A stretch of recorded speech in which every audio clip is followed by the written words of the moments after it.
अस्सलामु अलैकुम वरहमतुल्लाहि वबरकातुहू। मोहतरम नाज़रीन और सामीन, आप तमाम हज़रात का हमारे प्रोग्राम क़यामत के बयान में खैर मक़दम है। मोहतरम नाज़रीन और सामीन, आज का जो हमारा उन्वान है वो ये है कि क़यामत के दिन ज़मीन की क्या हालत होगी।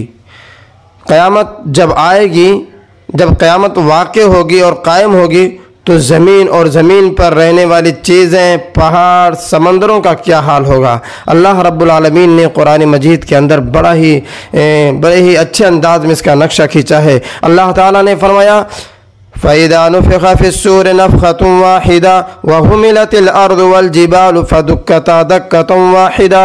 जब पहली मरतबा सूर में फूंक मारी जाएगी, अल्लाह ज़मीन और पहाड़ को उठा लेगा और इन दोनों को एक ही चोट में, एक ही झटके में रेज़ा रेज़ा कर दिया जाएगा। अल्लाह ताला ने दूसरी जगह इरशाद फरमाया, इज़ा ज़ुलज़िलतिल अर्दु ज़िलज़ालहा व अख़रजतिल अर्दु अस्क़ालहा। जब ज़मीन में ज़लज़ला आ जाएगा और ज़मीन अपने अंदर की सारी खबरों को, सारी चीज़ों को बाहर निकाल फेंकेगी। इसी तरीक़ा से अल्लाह रब्बुल आलमीन ने एक जगह इरशाद फरमाया, इज़ा रुज़्ज़तिल अर्दु रज्जा।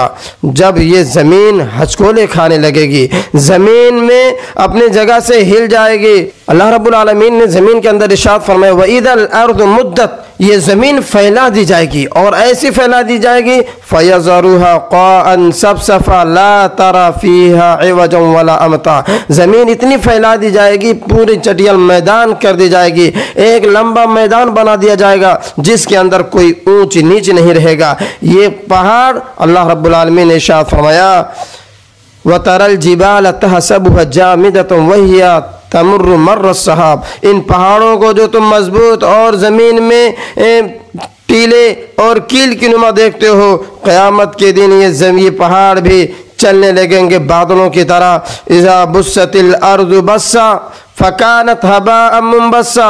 अल्लाह रब्बुल आलमीन फरमाते हैं कि जब ये पहाड़ों को रेज़ा रेज़ा कर दिया जाएगा और ये गर्दो गुबार की तरह उड़ने लगेंगे।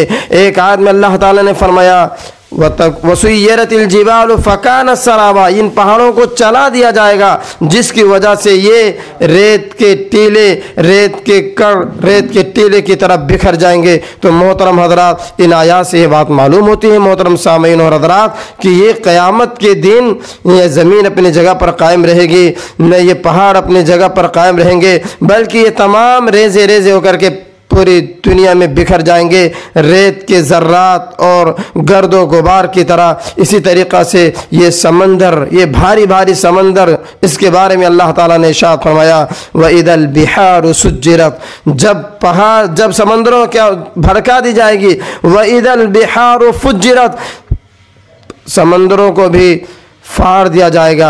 यानी क़यामत का मंज़र इतना ही ख़तरनाक होगा, क़यामत के दिन का हालत इतनी ही संगीन और ख़तरनाक होगा कि ये समंदर भी अपनी लिमिट को खो देगा और इसके अंदर भड़क जाएगी, ये बेआबताब हो जाएगी। तो मोहतरम हज़रात, इन आयात की रोशनी में यह बात मालूम हो जाती है कि ये ज़मीन भी अपनी जगह पर क़यामत के दिन ना कायम रहेगी, बल्कि एक चटियल मैदान के शक्ल में तब्दील हो जाएगी और ये ऊंचे ऊंचे पहाड़ बिखर जाएंगे रेत के ज़र्रात की तरह। जैसा कि अल्लाह ताला ने इरशाद फरमाया, व तकूनुस समाउ कलमुहली। क़यामत के दिन ये पहाड़ ऊन की तरह, धुने हुए ऊन की तरह बिखेर दिए जाएंगे। ये पहाड़ भी बाकी नहीं रहेंगे, ये समंदर भी बाकी नहीं रहेंगे। तो ये क़यामत का मंज़र होगा जिस दिन ज़मीन और ज़मीन पर पाए जाने वाले पहाड़ और समंदरों की हालत होगी। अल्लाह ताला हम तमाम लोगों को इस दिन के लिए तैयारी करने की तौफ़ीक़ अता फरमा। आमीन। अस्सलामु अलैकुम वरहमतुल्लाहि वबरकातुहू।